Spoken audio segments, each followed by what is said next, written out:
Hello, Gulf.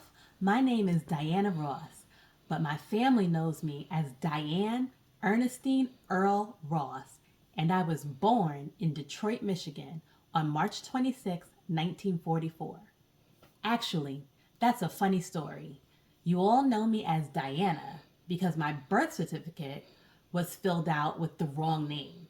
So, my family and friends from Detroit call me Diane. I am most famously known as the leader of the singing trio The Supremes, later as a solo artist, and I am also an actress. When I was younger, my family and I lived near the Highland Park area of Detroit, where Smokey Robinson was my neighbor. He is also a really famous singer and songwriter.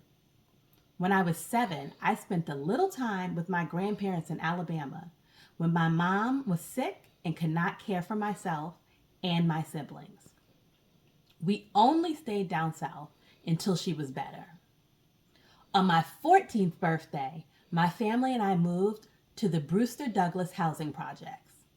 I attended Cass Technical High School and was interested in becoming a clothing designer. I took classes in clothing design, millinery, pattern making, and tailoring. I also took modeling and cosmetology classes outside of school.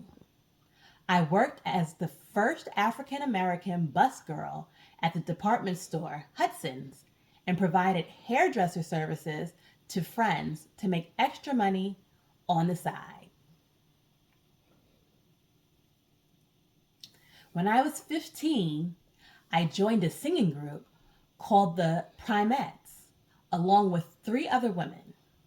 In 1960, we won a talent competition in Ontario, Canada, where we were invited to audition for Motown Records.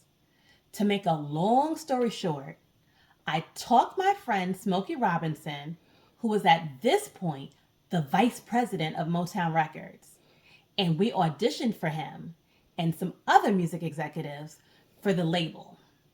Mr. Berry Gordy wasn't there at the time, but was leaving another meeting and heard us singing. He stopped dead in his tracks and he was walking down the hall and needed to see who was singing. He wanted us to sign to Motown right away, but felt we were too young and should finish high school. We were determined to be a part of Motown, so after school, we showed up every single day. We would record hand claps and background vocals on other groups and artists' songs while we were waiting for our day to officially become Motown artists.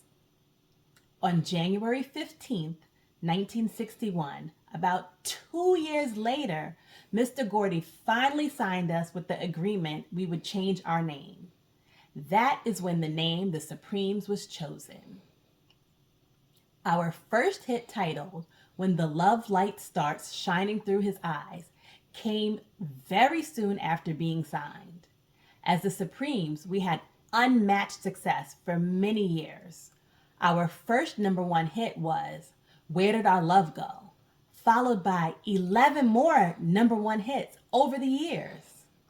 By 1967, we went through another slight name change, now becoming Diana Ross and the Supremes.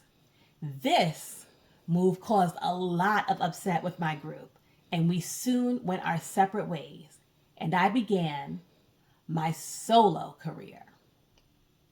Throughout my solo career, I've had tremendous amounts or a lot of success as a singer and actress.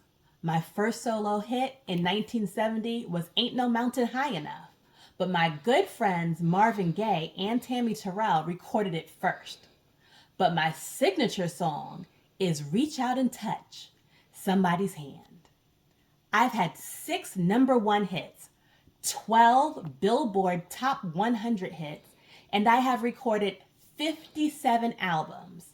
I have also been in quite a few movies. One you may be familiar with is The Wiz. The Wiz is a reimagining of The Wizard of Oz with an all African American cast.